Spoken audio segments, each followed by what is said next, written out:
قسم کے میوے اور مختلف قسم کی کھانے پینے کی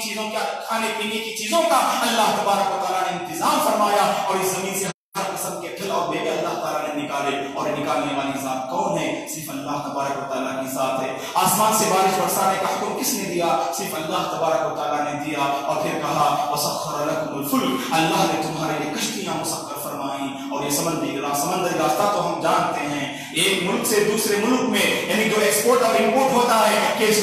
اشیاء اور چیزوں کو ایک جگہ سے دوسری جگہ منتقل کرنے اور باہر سے اندر لانے کے لیے سمندری راستے بہت ہی مفید ہوا کرتے ہیں۔ اللہ تبارک و تعالیٰ نے کہا کہ کشتیوں کو تمہارے لیے مسخر کیا، اور یہ کشتیاں اللہ تعالیٰ کے حکم سے سمندر میں چلتی ہیں۔ اگر اللہ کا حکم نہ ہوتا تو یہ کشتیاں ڈاواڈول ہو جاتی اور موجوں کے تپیڑ میں آ کر یہ کشتیاں سمندر کے حوالے ہو جاتی، لیکن سمندر میں صحیح سلامت اگر یہ کشتیاں چلتی ہیں اور ان کے ذریعے سے تم فائدے اٹھاتے ہو، اپنا بزنس کرتے ہو، اور ایک جگہ سے دوسری جگہ اپنے سامان کو منتقل کرنے کے لیے ان کشتیوں کا سہارا لیتے ہو، تھوڑا غور و فکر کر کے دیکھو ان سمندروں میں کشتیوں کو چلانے والا کون ہے؟ اللہ تبارک و تعالیٰ کی ذات ہے۔ اور پھر اس کے بعد کی آیتوں میں اللہ تبارک و تعالیٰ نے کہا وَسَخَّرَ لَكُمُ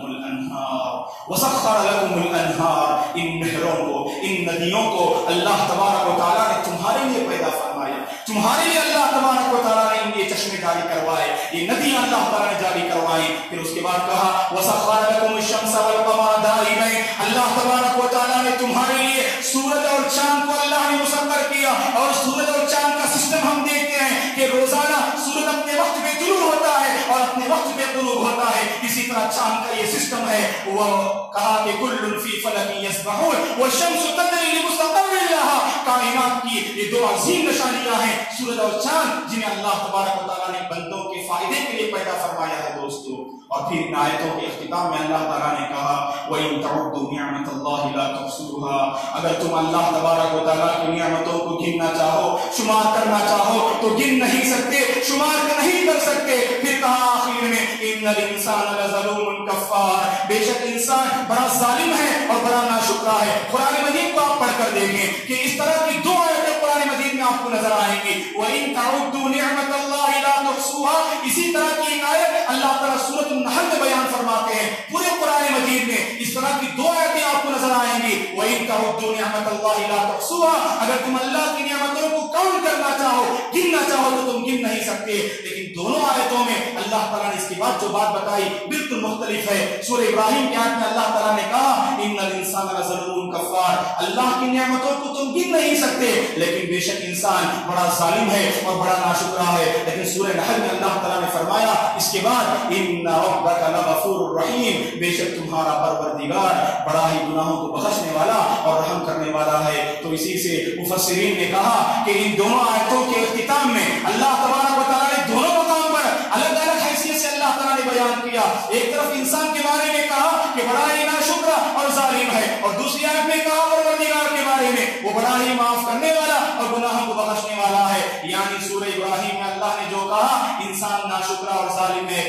مخلوق کا اللہ کے ساتھ جو رویہ ہے، مخلوق کا خالق کے ساتھ جو رویہ ہے، اس کو اللہ تعالیٰ نے بیان فرمایا۔ اللہ کی بہت ساری نعمتوں کو بندہ حاصل کرتا ہے، حاصل کرنے کے بعد ہونا تو یہ چاہیے، انصاف کا یہ تقاضا ہے، اپنے محسن کو ہم نہ بھولیں، اپنے منعم کو ہم نہ بھولیں، احسان کرنے والے کو نہ بھولنا چاہیے۔ زندگی میں ہم دیکھتے ہیں اگر کوئی بندہ ہم پر احسان کرتا ہے ہمیشہ اسے یاد رکھتے ہیں، هل جزاء الاحسان الا الاحسان، اپنے محسن کو ہم نہیں بھولتے ہیں، اس کا احترام کرتے ہیں، اس کی عزت کرتے ہیں اور اس کی قدر کرتے ہیں اور اس کی بات مانتے ہیں، اور یہ ساری نعمتوں کا عطا کرنے والا محسن حقیقی، منعم حقیقی صرف ایک پروردگار کی ذات ہے۔ اور بندہ تو ایسا ہے ساری نعمتوں کو حاصل تو کرتا ہے، لیکن اس پروردگار کے ساتھ اس بندے کا کیا معاملہ ہے؟ اس پروردگار کی ناشکری کرتا ہے، اس پروردگار کی ناقدری کرتا ہے، اس پروردگار کی نافرمانی کرتا ہے۔ لیکن اللہ کے ساتھ دیکھیے دوستو، اللہ تعالیٰ کا بندوں کے ساتھ کیسا معاملہ ہے، ساری نعمتوں کو عطا کرتا ہے، لیکن اللہ تعالیٰ بندوں کے گناہوں کو معاف کرتا ہے، بندوں کے ساتھ رحم و کرم کا معاملہ کرتا ہے،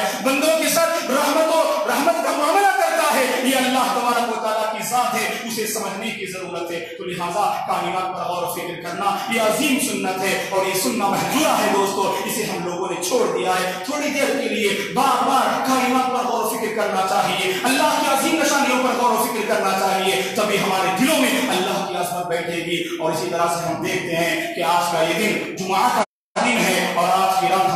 ایک کو یاد کرنی چاہیے کہ آج گویا کہ چاند گرہن کا دن ہے، آج کی رات چاند کو گرہن لگنے والا ہے، اور آپ کو یہ بات معلوم ہونی چاہیے کہ سورج اور چاند اللہ تعالیٰ کی نشانیوں میں دو اہم اور بڑی نشانیاں ہیں، اور اللہ تبارک و تعالیٰ نے سورج اور چاند کو اس لیے پیدا فرمایا تاکہ بندے سورج اور چاند سے بہت ساری نعمتیں حاصل کریں، اور اب زندگی گزارنے کے لیے انسان کی صحت و تندرستی کے لیے سورج کی روشنی بہت ہی ضروری ہے، اور چاند کی روشنی سے انسان بہت ساری چیزیں ایک جگہ سے دوسری جگہ منتقل کرتا ہے، اور اس کے دیگر فوائد بھی ہیں۔ تو سورج اور چاند کی روشنی سے انسان بہت ساری نعمتیں حاصل کرتا ہے، اور اللہ تبارک و تعالی جہاں سورج اور چاند سے بندوں کو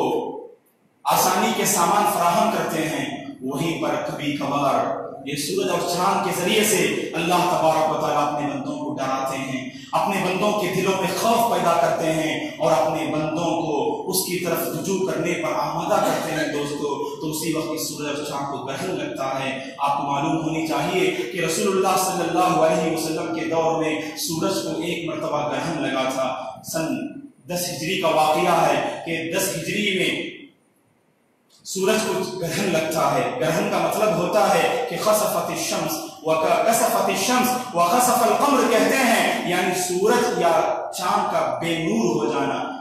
بے روشن ہونا، اسی کو جو ہے خسوف اور کسوف کہا جاتا ہے۔ سورج اور چاند کا بے نور ہو جانا، اسی کو ہم گرہن لگنا کہتے ہیں۔ تو اللہ کے رسول صلی اللہ علیہ وسلم کے دور میں 10 ہجری میں سورج کو گرہن لگتا ہے، اور اسی دن گویا کہ ابراہیم کا انتقال ہوتا ہے، آپ کے فرزند ابراہیم کا انتقال اسی دن ہوتا ہے۔ اور جب لوگوں نے دیکھا کہ سورج کو گرہن لگا ہوا ہے اور ادھر اللہ کے رسول صلی اللہ علیہ وسلم کے بیٹے کا انتقال ہو چکا ہے، تو لوگوں نے کہا کہ اللہ کے رسول کے فرزند ابراہیم کے انتقال کی وجہ سے سورج بے نور ہو گیا ہے، سورج کو گرہن لگ چکا ہے۔ تو اس موقع پر آپ نے صحابہ اکرام کو جمع فرمایا، جمع کر کے آپ نے فرمایا، صحیح بخاری اور مسلم کی حدیث ہے، ان الشمس والقمر آیتان من آیات اللہ، کہ بے شک سورج اور چاند یہ دونوں اللہ تبارک و تعالیٰ کی نشانیوں میں سے اہم دو نشانیاں ہیں، ولا یقصفان لموت احد ولا لحیاتی، ان دونوں کو جو گرہن لگتا ہے، سورج کو ہو یا چاند کو، ان دونوں کو جو گرہن لگتا ہے کسی کی پیدائش کی وجہ سے اور کسی کے مرنے کی وجہ سے، کسی کے انتقال کی وجہ سے ان دونوں کو گرہن نہیں لگتا ہے، بلکہ اللہ کے رسول نے فرمایا کہ ان دونوں کو جو گرہن لگتا ہے وَلَكِنْ يُخَوِّفُ اللَّهُ بِهِمَا عِبَادًا، اللہ تبارک و تعالیٰ سورج کو جب گرہن لگتا ہے یا چاند کو جب گرہن لگتا ہے، ان کے ذریعے سے اپنے بندوں کے دلوں میں خوف پیدا کرنا چاہتے ہیں، اور اللہ تبارک و تعالیٰ اپنے بندوں کے دلوں میں اس کی خشیت پیدا کرنا چاہتے ہیں، اسی وجہ سے سورج کو اور چاند کو گرہن لگتا ہے۔ اور اللہ کے رسول نے کیا فرمایا، فَإِذَا رَأَيْتُمْ ذَلِكَ، جب تم دیکھو سورج یا چاند کو گرہن لگ جائے، فَادْعُوا اللَّهَ، اللہ سے دعائیں کرو، وَكَبِّرُوا، اللہ کی کبریائی بیان کرو، اور اللہ کی عظمت بیان کرو، وَصَلُّوا، اور نماز قائم کرو، وَتَصَدَّقُوا، اور اس کی راہ میں صدقہ و خیرات کرو۔ یہ اللہ کے رسول نے حکم دیا۔ تو سورج یا چاند کو جب گرہن لگتا ہے تو نماز قائم کرنی چاہیے دوستو، نماز قائم کرنی چاہیے۔ اور یہ نماز کیسے ادا کریں گے تو اس کی شکل ہمیں احادیث میں اس کی وضاحت کی گئی۔ صحیح مسلم کی روایت ہے، اللہ کے رسول صلی اللہ علیہ وسلم نے جب گہر کی نماز پڑھائی اور صحابہ اکرام نے اس کی وضاحت فرمائی کہ اللہ کے رسول صلی اللہ علیہ وسلم نے جو گرہن خواہ سورج کو لگے یا چاند کو لگے، جو آپ نے رہنمائی فرمائی اپنی امت کو، جو آپ نے تعلیم دی کہ 2 رکعت ادا کرنی چاہیے۔ سورج یا چاند گرہن کی نماز 2 رکعت ہوتی ہے، 2 رکعت پر مشتمل جو یہ نماز ہوا کرتی ہے۔ پہلی رکعت میں امام صاحب اللہ اکبر کہہ کر تکبیر تحریمہ کے بعد دعا استفتاح پڑھیں گے، اور اس کے بعد سورہ فاتحہ پڑھتے ہیں۔ سورہ فاتحہ کے بعد ایک لمبی سورت کی تلاوت فرمائیں گے، لمبی قرات فرمائیں گے، اور لمبی قرات کے بعد رکوع میں چلے جائیں گے، اور رکوع بھی لمبا رکوع ہوگا، بہت دیر تک رکوع میں رہیں گے، اور پھر رکوع سے اٹھنے کے بعد جو ہے دوبارہ سجدے میں نہیں جائیں گے، بلکہ رکوع سے اٹھنے کے بعد پھر دوبارہ قرات شروع کر دیں گے۔ یہ چاند اور گرہن، چاند گرہن یا سورج گرہن کی نماز کا طریقہ ہوتا ہے کہ پہلی رکعت میں سورہ فاتحہ اور ایک لمبی سورت پڑھنے کے بعد رکوع میں چلے جائیں گے، اور لمبا رکوع سے فارغ ہونے کے بعد جب اٹھ کر کھڑے ہوں گے تو پھر دوبارہ سورہ فاتحہ امام صاحب پڑھیں گے، پھر اس کے بعد ایک اور پھر اگر سورت باقی رہ گئی اس کی آیتیں تو اس کو مکمل کریں گے یا دیگر سورتوں کی تلاوت فرمائیں گے، پھر اس سے قرات سے فارغ ہونے کے بعد پھر رکوع کریں گے، تو اس کے بعد رکوع سے اٹھنے کے بعد پھر عام جیسے سجدے کو جاتے ہیں عام 2 سجدے کریں گے، تو گویا کہ ایک رکعت میں 2 رکوع اور 2 سجدے ہوا کرتے ہیں۔ چاند گرہن اور سورج گرہن کی نماز میں ایک رکعت میں 2 رکوع اور 2 سجدے ہوا کرتے ہیں، اور اس کے بعد جب دوسرے سجدے سے دوسری رکعت کے لیے اٹھ کر کھڑے ہوں گے تو پہلی رکعت جیسے انہوں نے ادا کی یعنی سورہ فاتحہ اور لمبی قرات کے بعد رکوع میں جائیں گے، پھر رکوع سے اٹھنے کے بعد پھر قرات پڑھنا شروع کر دیں گے، اس کے بعد پھر رکوع میں جائیں گے، اسی طرح سے دوسری رکعت میں بھی امام صاحب کریں گے۔ اور اس نماز کے لیے نہ ہی اذان ہوگی اور نہ ہی اقامت کہی جائے گی، بلکہ اللہ کے رسول صلی اللہ علیہ وسلم کے دور میں جب سورج گرہن کی نماز پڑھائی گئی تو لوگوں میں نہ اذان دی گئی اور نہ اقامت کہی گئی، بلکہ ایک اعلان کیا گیا تھا۔ صحیح بخاری اور مسلم کی حدیث ہے، اللہ کے رسول صلی اللہ علیہ وسلم کے دور میں یہ اعلان کیا گیا تھا اور یہ اعلان کرنا سنت ہے، الصلاۃ جامعۃ الصلاۃ جامعۃ۔ اس طرح سے مؤذن صاحب مائک میں اعلان کریں گے تاکہ سارے لوگوں کو پتہ چل جائے ابھی جو چاند گرہن کی نماز قائم ہونے والی ہے، ابھی سورج گرہن کی نماز قائم ہونے والی ہے۔ تو اس طرح سے یہ نماز ادا کرنے کی شکل ہوگی دوستو، اور اسے باجماعت ادا کرنا چاہیے، جیسا کہ اہل علم نے کہا کہ باجماعت ادا کرنا یہ مسنون ہے، اور لوگوں کو چاہیے کہ جب سورج یا چاند کو گرہن لگ جائے تو اس موقع پر مسجد کو آئیں اور اللہ تبارک و تعالیٰ سے گر گڑائیں اور نمازوں میں مصروف ہونا چاہیے۔ اور اس کا وقت کیا ہے؟ سورج یا چاند کو جب گرہن لگتا ہے تو گرہن لگنے سے لے کر ختم ہونے تک اس کا وقت ہوتا ہے، گرہن لگنے سے لے کر گرہن ختم ہونے تک گویا کہ چھٹنے تک گویا کہ اس کا وقت ہوتا ہے۔ مثلا اگر امام صاحب نماز میں مصروف ہیں، اگر اپنی نماز کو ابھی چاند کو گرہن لگا ہوا ہے، چاند کو گرہن لگا ہوا ہے، ختم ہونے سے پہلے اگر امام نے اپنی نماز ختم کر دی تو امام صاحب کو اور لوگوں کو کیا کرنا چاہیے؟ دعاؤں میں مصروف رہنا چاہیے، اللہ تبارک و تعالیٰ کی تکبیر بلند کرنی چاہیے، اور اسی طرح سے توبہ و استغفار میں مصروف رہنا چاہیے، اللہ تبارک و تعالیٰ سے اپنے گناہوں کی معافی حاصل کرنی چاہیے اور اللہ تبارک و تعالیٰ سے گر گڑانا چاہیے، اس لیے کہ ایسے اب وقت ہوتا ہے جس میں پتہ نہیں کہ اللہ تبارک و تعالیٰ کا عذاب بھی ہو سکتا ہے۔ دوستو اللہ تبارک و تعالیٰ ہمیں اس کے عذاب سے حفاظت فرمائے۔ یہ اللہ تبارک و تعالیٰ کے عذاب کے لیے ایک الارم کی حیثیت ہے سورج یا چاند کو گرہن لگنا، تو اسی لیے ان مواقع پر ان وقتوں میں خصوصاً برائیوں سے باز آنے کی ضرورت ہے اور اللہ تبارک و تعالیٰ کے دربار کی طرف رجوع کرنے کی ضرورت ہے اور اللہ سے اپنے گناہوں کی معافی حاصل کرنے کی ضرورت ہے۔ دوستو یاد رکھیں، ہم جیسے کچھ زندگی بسر کر رہے ہیں، ہم میں سے ہر ایک جانتا ہے اللہ تعالیٰ سے ہمارا کیا تعلق ہے، مساجد سے ہمارا کیا تعلق ہے، دین سے ہمارا کیا رشتہ ہے، یہ ہم میں سے ہر ایک جانتے ہیں۔ دوستو دراصل اگر آج چاند گرہن لگتا ہے، دراصل ہماری زندگی میں اللہ تعالیٰ اس کے ذریعے سے تبدیل لانا چاہتے ہیں، تو اللہ تعالیٰ سے معافی مانگے، اللہ تعالیٰ سے توبہ و استغفار کریں۔ تو آج کی رات تقریباً 1 بجے اس مسجد میں گویا کہ چاند گرہن کی نماز پڑھائی جائے گی، تو لہٰذا آپ سے گزارش ہے آپ آئیں اور اس نماز میں شریک ہوں اور اپنے گناہوں کی معافی اللہ تعالیٰ سے حاصل کریں۔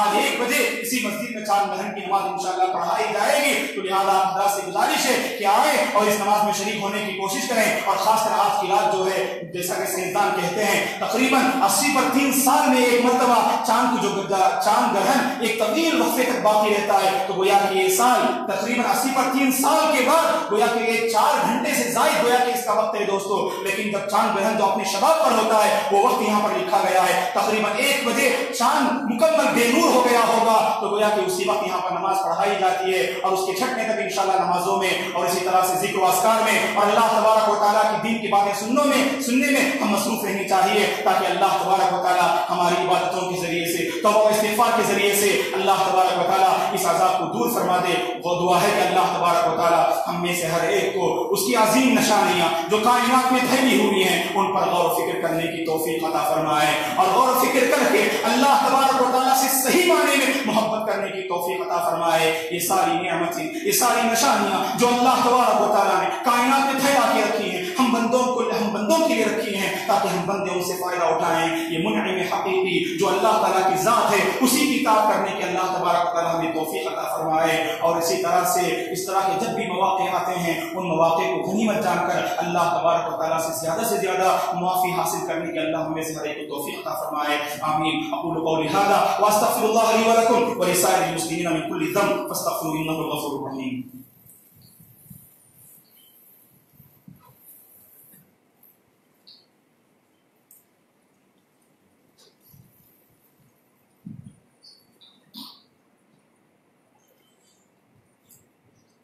إن الحمد لله نحمده ونستعينه ونستغفره ونعوذ بالله من شرور أنفسنا ومن سيئات أعمالنا من يهده الله فلا مضل له ومن يضلل فلا هادي له وأشهد أن لا إله إلا الله وأشهد أن محمدا عبده ورسوله أما بعد أعوذ بالله من الشيطان الرجيم بسم الله الرحمن الرحيم إن الله وملائكته يصلون على النبي يا أيها الذين آمنوا صلوا عليه وسلموا تسليما. اللهم صل على محمد وعلى ال محمد كما صليت على ابراهيم وعلى ال ابراهيم انك حميد مجيد. اللهم بارك على محمد وعلى ال محمد كما باركت على ابراهيم وعلى ال ابراهيم انك حميد مجيد. اللهم اعز الاسلام والمسلمين واذل الشرك والمشركين. ربنا لا تؤاخذنا ان نسينا واخطانا. ربنا ولا تحمل علينا اصرا كما حملته على الذين من قبلنا. ربنا ولا تحملنا ما لا طاقه لنا به. واعف عنا واغفر لنا وارحمنا انت مولانا فانصرنا على القوم الكافرين. ربنا لا تزغ قلوبنا بعد إذ هديتنا وهب لنا من لدنك رحمة إنك أنت الوهاب. اللهم لا تدع لنا ذنبا إلا غفرته ولا هما إلا فرجته ولا دينا إلا قضيته ولا مريضا إلا شفيته ولا حاجة من حوائج الدنيا والآخرة إلا قضيتها يا رب العالمين ويا أكرم الأكرمين. اللهم إنا نسألك الهدى والتقى والعفاف والغنى. اللهم إنا نسألك علما نافعا ورزقا واسعا وشفاء من كل داء. اللهم ارحم موتانا وموتى المسلمين. اللهم اشف مرضانا ومرضى المسلمين. اللهم اصلح احوال المسلمين في كل مكان يا رب العالمين ويا اكرم الاكرمين. اللهم اغفر لنا اللهم اغفر لنا اللهم ارحمنا اللهم ارحمنا. عباد الله رحمني ورحمكم الله. اعوذ بالله من الشيطان الرجيم. ان الله يأمر بالعدل والإحسان وإيتاء ذي القربى وينهى عن الفحشاء والمنكر والبغي يعظكم لعلكم تذكرون. اذكروا الله العظيم يذكركم ولذكر الله تعالى أكبر والله يعلم ما تصنعون.